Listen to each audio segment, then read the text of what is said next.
Hi guys, welcome to Richard Cabile YouTube channel, and today's video, I will teach you how to enable or disable high contrast fonts shortcut on Samsung Galaxy A02. And okay guys, but before we start, kindly subscribe to my YouTube channel by pressing the subscribe button and the bell to notify you if I have new videos. Okay guys, let's start. So okay guys, all you have to do is go to setting in your Samsung Galaxy A02.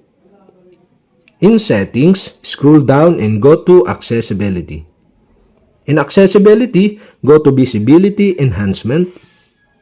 In Visibility Enhancement, you can see the high contrast fonts, and the high contrast fonts is off. And okay guys, to turn on this using the shortcut, you'll have to do is tap the high contrast fonts. And okay guys, here in high contrast fonts, okay, you can see the switch button on the right side of this high contrast font shortcut. Okay, to enable the high contrast font shortcut, you'll have to do is switch on the switch button on the right side.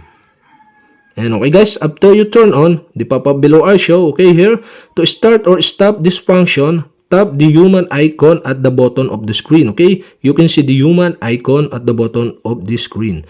So okay, you'll have to do is tap the gadget button to enable.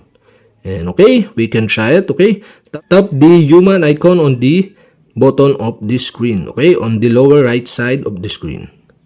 Okay, that's it. Okay, we have successfully enabled. Okay, you can tap again to disable the high contrast fonts on your Samsung Galaxy A02. And okay guys, that's it. And if you have a question, kindly comment below. And don't forget to hit the subscribe button and the bell to notify you if I have new videos. Okay guys, thank you for watching.